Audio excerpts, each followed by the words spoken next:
안녕하세요. 반갑습니다. 사무자동화 산업기사 필기 절대족보. 이번 시간에는요, 사무자동화 추진 및 전략이에요. 앞에서는 사무자동화에 대한 기본 개념하고 뭐 어떤 측정 방법들 이런 것들을 봤다면 실제 이번 시간에는 추진을 어떻게 진행할지에 대한 내용들을 살펴보게 됩니다. 자, 마인드맵을 살짝 살펴보면 이번 시간에는 이렇게 크게 두 가지 분류를 여러분들이 보시면 될 것 같아요.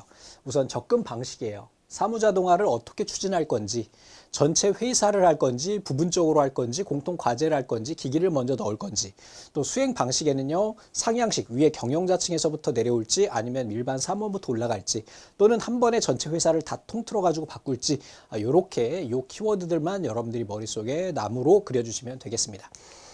자, 그러면 사무자동화 접근 방식 첫 번째는 전사적 접근 방법이에요. 그냥 이름 그 자체가 전체 회사예요. 엔터프라이즈라고 이야기했습니다. 얘는 싸우는 전사가 아니야. 아시겠죠? 자, 얘는요, 모든 시스템과 전체 업무 기능을 전 계층에 걸쳐서 한 번에 처리하는 것을 우리 전사적 접근 방법이에요. 자, 얘는 어디에 많이 쓰이냐면 작은 규모 조직이요. 큰 규모에서는 이게 쉽지 않잖아요. 또는 새로 신설되는 거, 이런 데서 우리가 쓰게 됩니다. 자, 얘는요, 어때요? 강한 리더십이 필요합니다. 왜 그러냐면은 리더가 있지 않는 이상은 얘네가 흐트러질 수 있거든요. 또 돈이 많이 들어가기 때문에 그만큼 강한 리더십이 필요하다. 이렇게 기억하시면 되겠습니다. 자, 다음은 부분 전개예요. 이름 그 자체로 특정 부분을 선정해가지고 얘네를 추진하는 거예요. 자, 어떤 것부터 하냐면 요구가 큰 거예요. 사무원들이 이거 개선해 주세요. 저희 복합기가 너무 느려요. 그럼 복합기 먼저 해주는 거죠. 추진하기 쉬운 것부터, 또 전시 효과가 큰 것부터 이렇게요. 또 공통과제형은요, 각 부서별로 공통적으로 사용하는 사무 업무가 있을 수 있단 말이에요. 걔네를 가지고 걔네 그 공통적인 업무를 먼저 처리하는 것을 공통과제형이라고 이야기를 합니다. 다음에 기기 도입형은요, 기계를 먼저 넣는 거예요. 그래서 사무자동화 기기, 야, 이번에 우리 복합기를, 야, 기존에 있던 거 한 10년 썼으니까 최신형은 너무 좋다더라.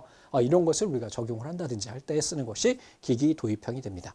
자, 계층별 접근 방식은요, 이거는 경영층 또는 사무원에서부터 우리가 적용을 하게 되고요.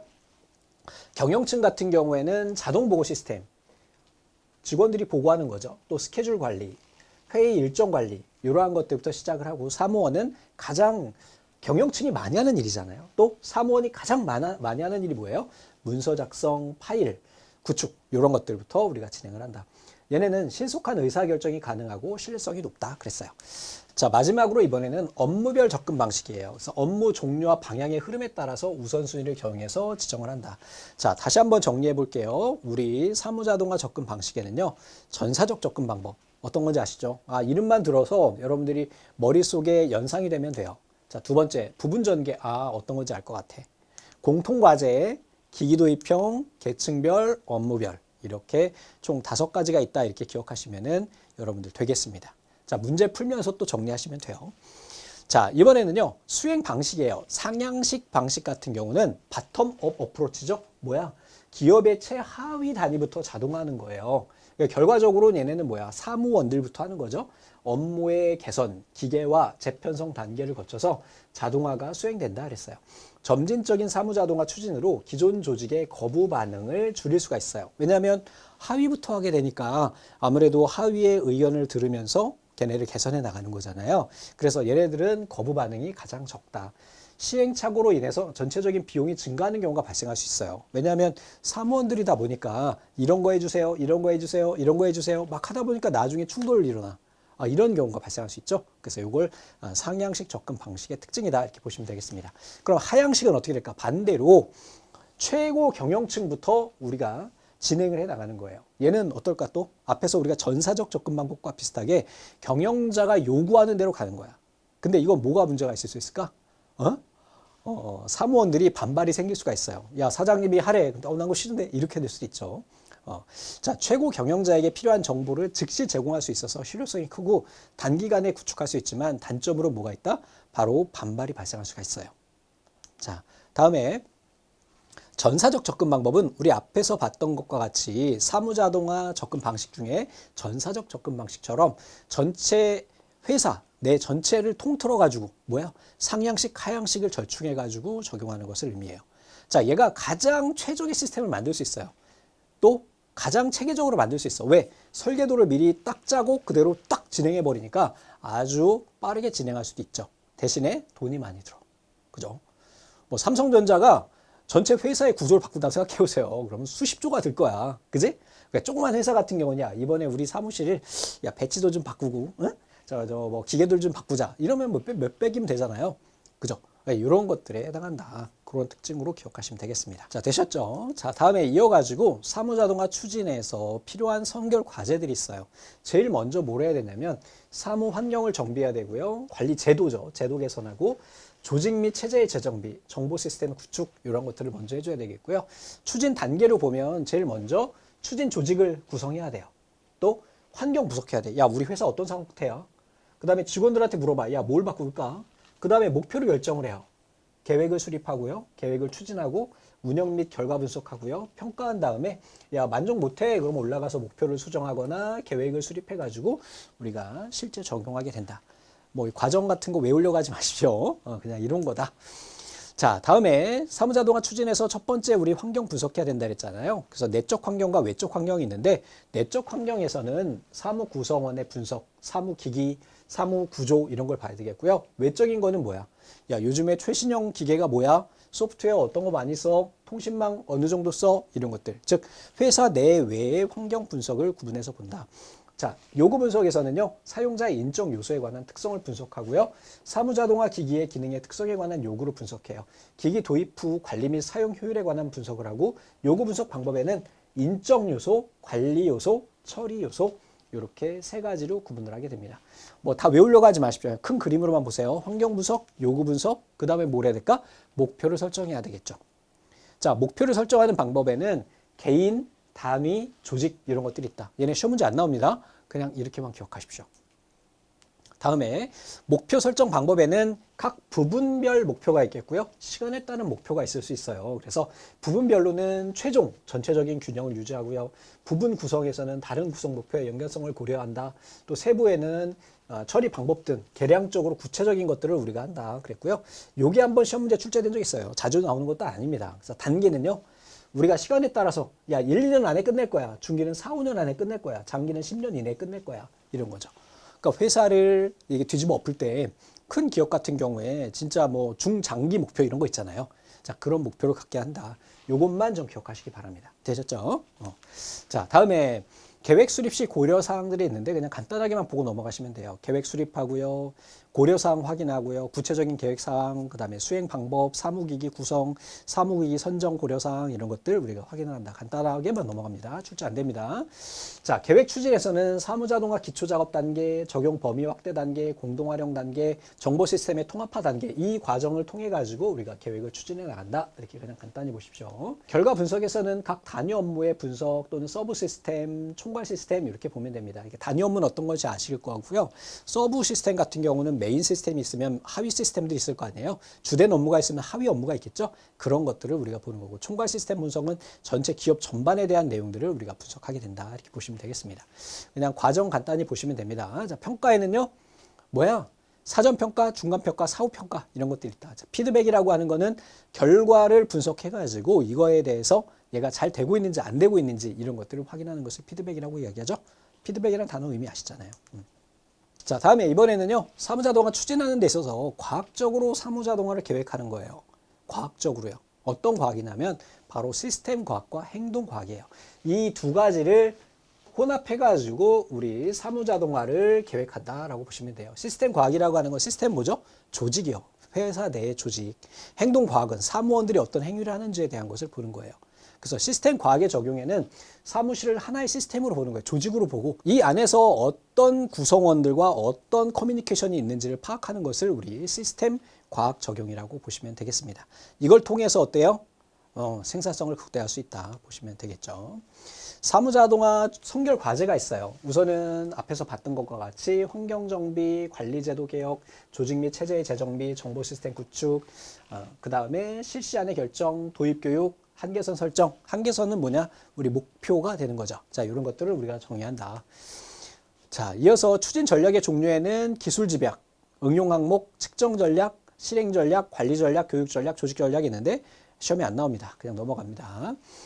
자, 그러면 이런 사무자동화 추진하기 위한 조직을 구성해야 된다고 이야기했잖아요. 그래서 조직 구성 유형에는 전문 조직 주도형과 프로젝트 주도형, 위원회 주도형, 사용자 주도형, 전산 부분 주도형 이렇게 구분한다.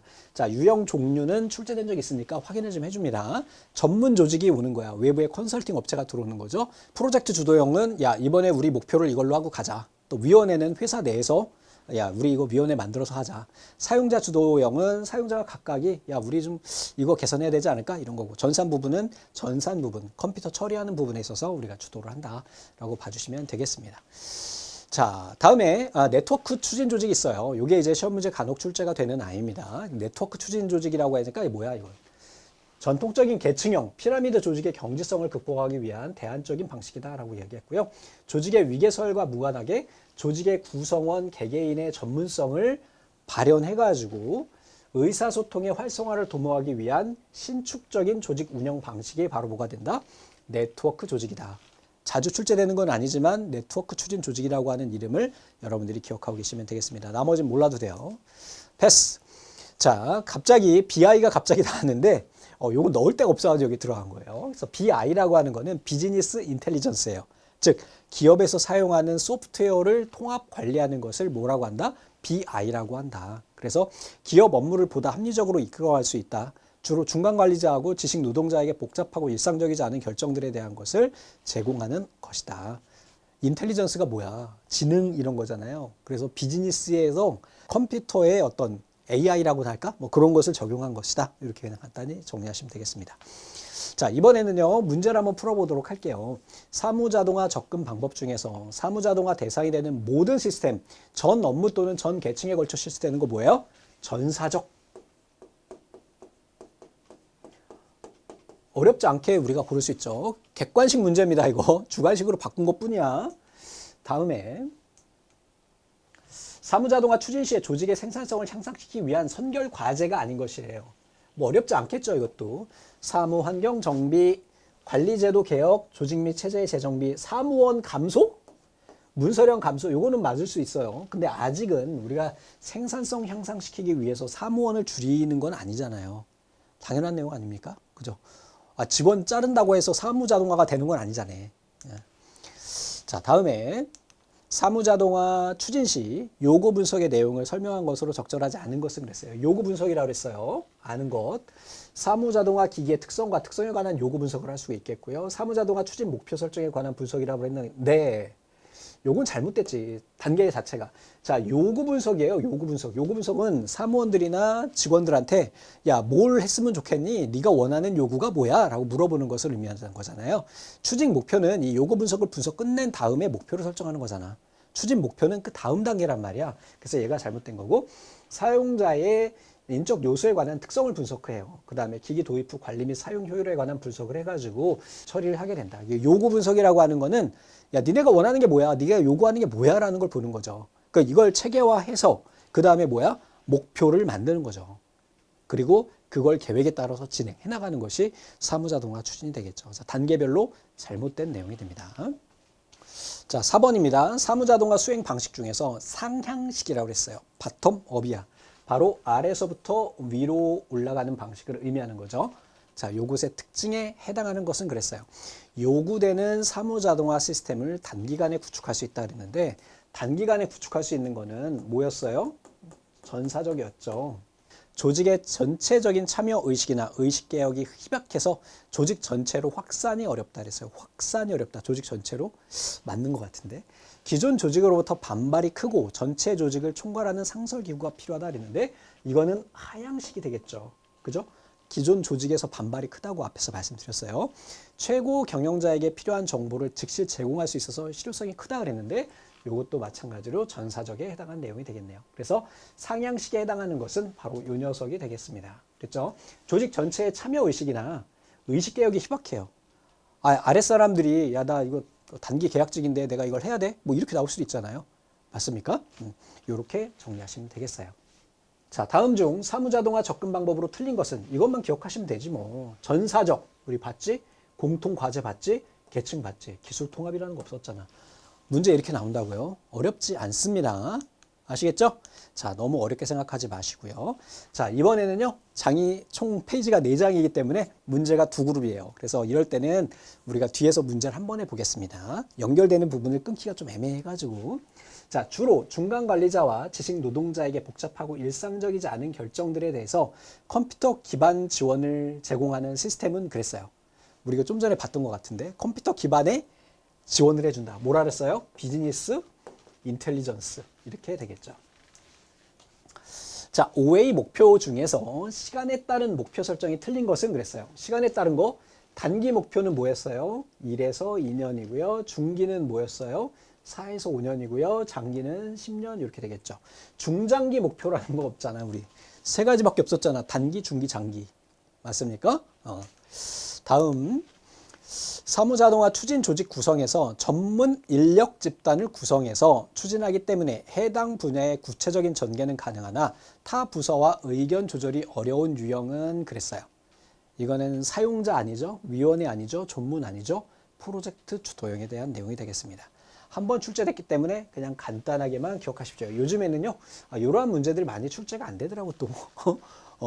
우리 이제서 세 번째 포인트밖에 보지 않고 있습니다. 아직 우리가 볼 문제는 20문제가 더 있어. 이렇게 봐주시면 되겠죠. 자, 4번이요. 사무자동화의 구현 시에 성능에 대한 분석을 하기 위한 필요한 평가 방법은 성능은 언제 분석하느냐 이걸 물어보는 거군요. 자, 어떻게 될까요? 첫 번째, 사전평가는 아니죠. 사전평가는 우리가 지금 계획 단계에서 어떻게 성능을 파악해요? 자, 중간평가. 요게 가능할 수 있을 것 같아요. 그래서 성능을 파악하고 그 다음에 문제가 발생하면 피드백으로 돌려서 다시 우리가 설정을 하는 거죠. 그래서 이거는 답은 중간평가고요. 문제도 많이 출제되지 않았고 옛날 문제이기 때문에 그냥 간단하게 이렇게 정리하고 넘어가시면 되겠습니다. 그래서 성능에 관련된 거는 중간평가에 해당하는구나 이렇게 보시면 되겠습니다. 자, 사무자동화 추진 전략에 포함되지 않는 것은 그랬어요. 측정, 차별화, 관리, 교육. 우리 보진 않았는데요. 본문 내용에 있었어요. 자, 우선 측정해줘야 되겠죠. 또 관리해줘야 돼요. 교육도 해야 돼요. 하지만 차별화 전략은 여기에 포함되지 않습니다.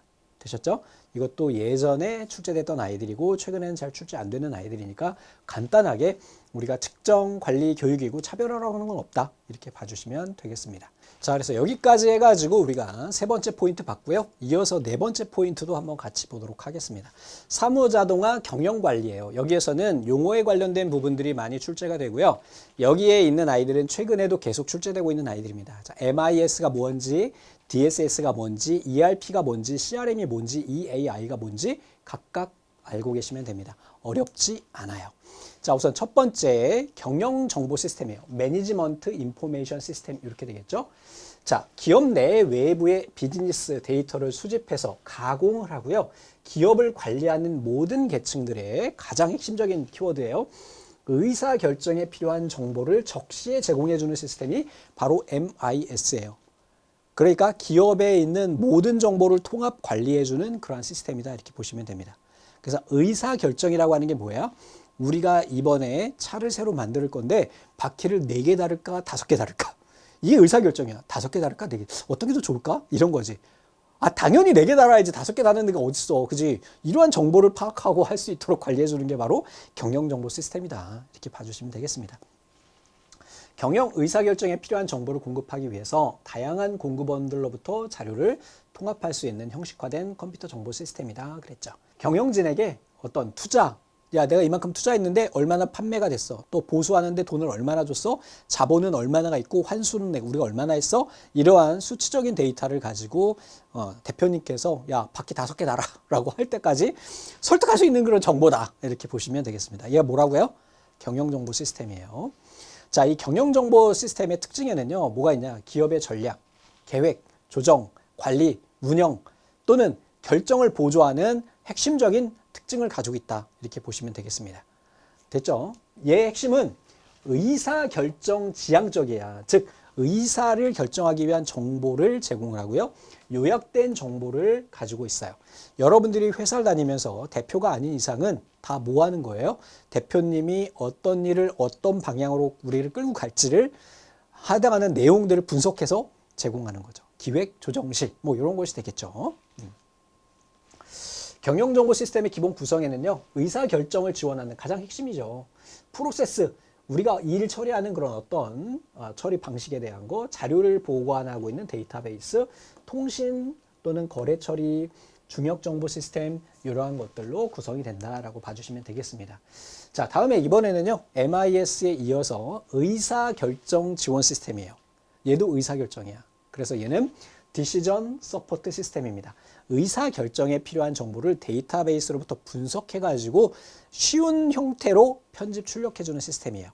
MIS랑 비슷한데요? 라고 하실 수 있죠. 네, 비슷합니다. 근데 얘는 좀 더 전문화된 시스템이에요. 그래서 의사결정을 위한 좀 더 전문화된 시스템. MIS 같은 경우는 전체 회사에 대한 모든 정보를 가지고 있지만 의사결정 지원 시스템 같은 경우는 이건 대표님을 위한 이런 것들이 되겠죠. 그래서 초기 시스템은 주로 반구조적, 비구조적 문제를 해결하기 위해서 사용됐는데 전통적인 데이터 처리와 경영과학의 계량적 분석 기법을 통합해서 사용이 돼요. 의사결정자가 신속하고 다양하게 문제를 해결할 수 있는 정보 시스템 환경을 제공합니다. 자, 그래서 여기에 보시면은 우리 안소프 형님의 기업의 의사결정이 있는데요. 이게 간혹 나옵니다. 다음 중 안소프 형님의 기업 의사결정의 종류에 해당하지 않는 것은 그랬어요. 뭐가 있을까? 우선 전략이요. 스트레이티지, 업무, 또 관리 이런 거지. 우리가 대표님이 뭐를 해야 돼? 전략을 짜야 되겠죠. 또 업무적으로 어떤 의사결정을 해야 될지, 또 관리적으로 어떤 의사결정을 해야 될지에 대한 것을 파악하게 됩니다. 보기가 3개이기 때문에 다음 중 아닌 것을 이렇게 나오게 돼요. 자, 좋은 나중에 이제 문제 풀면서 기억하시고요. 자, 이번에는요. 전사적 자원 관리예요. 엔터프라이즈 리소스 플래닝이에요. 회사 내에는 다양한 자원들이 있습니다. 우리가 뭐 생산업체 같은 경우에는 재고도 있을 수 있고요. 원자재도 있을 수 있죠. 또 뭐가 있어요? 사람, 직원들도 있잖아요. 자, 이런 모든 것들을 우리가 리소스로 보는 거예요. 리소스. 자원이라고 이야기하죠. 얘네를 어떻게 관리할지에 대한 것이 보다 전사적 자원 관리다. 기업 경영에 필요한 모든 자원이에요. 여기는 사람도 포함이 돼요. 정확히 추출해서 기업에 소요되는 자원을 효율적으로 배치 평가하는 것을 목적으로 한다 보시면 됩니다. 자, 다음에 얘네 다 출제 많이 되는 애들이에요. 지금 하나씩. 이번엔 CRM이에요. 자, CRM이라고 하는 거는 커스텀 릴레이션십 매니지먼트예요. 이름 그대로 고객과 관계를 관리하는 거예요. 어떤 거냐? 요즘에 많이 하고 있죠, 여러분들. 쿠팡 또는 알리익스프레스 이런 것들이지.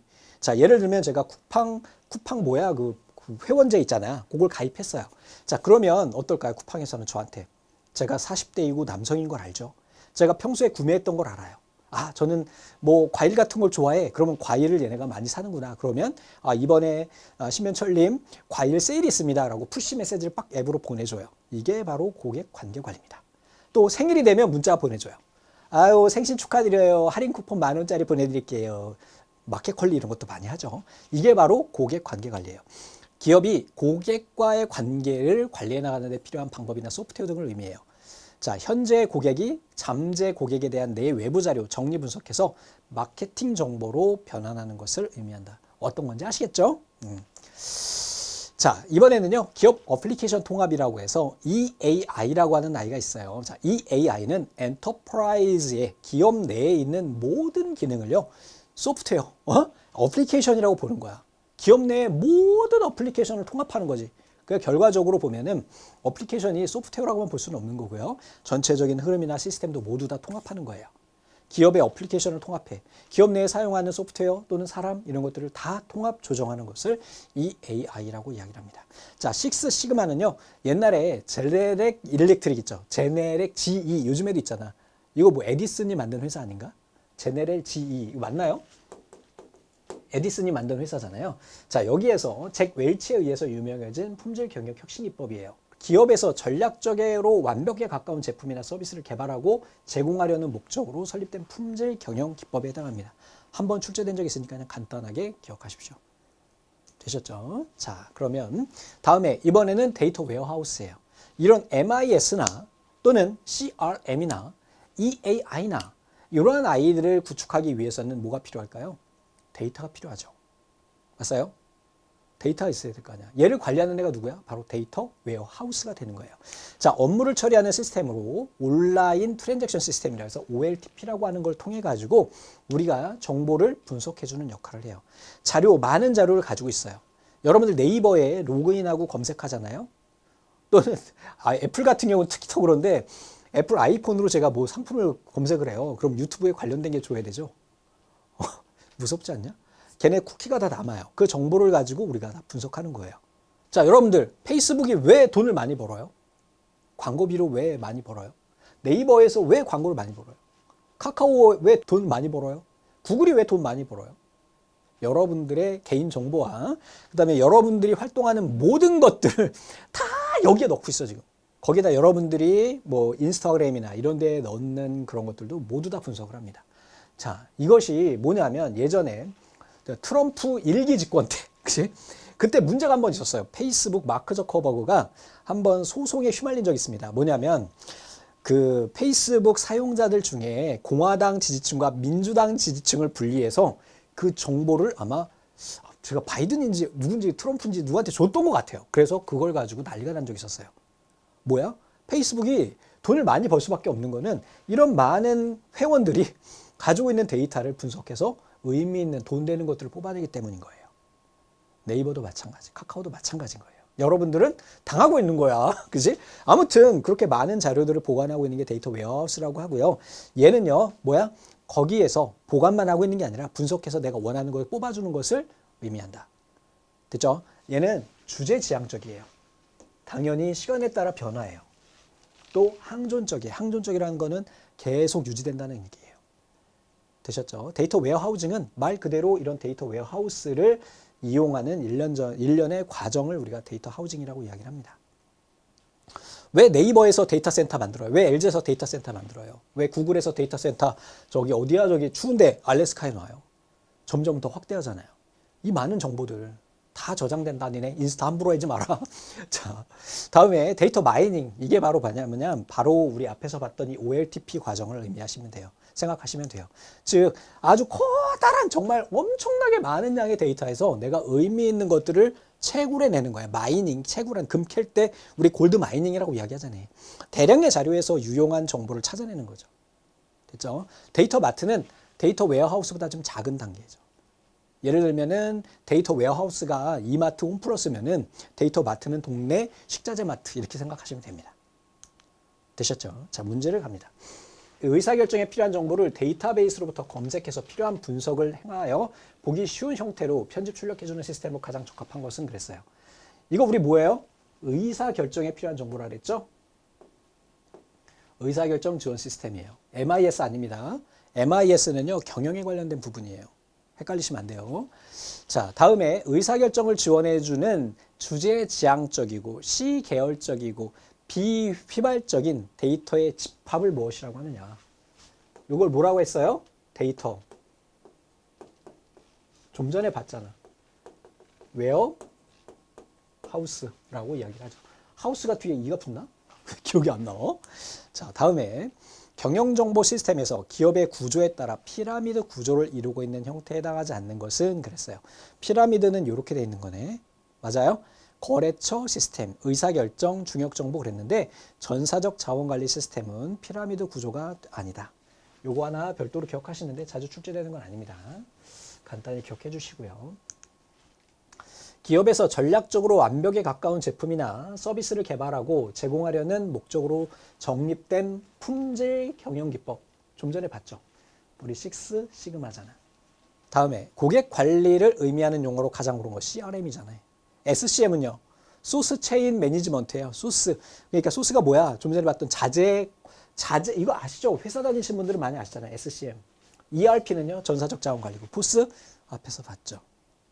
자, SCM도 하나 기억하십시오. ERP도 기억하시고요. 자, 그래서 여기까지 해가지고 우리가 사무자동화 추진에 관련된 부분하고 사무 경영 관리에 대한 내용들을 봤고요. 다음 시간에는 이제 사무자동화 시스템을 구축하기 위한 하드웨어적인 내용, 그 다음에 소프트웨어적인 내용, 이러한 내용들을 하나씩 또 살펴보도록 하겠습니다. 고생하셨습니다. 감사합니다.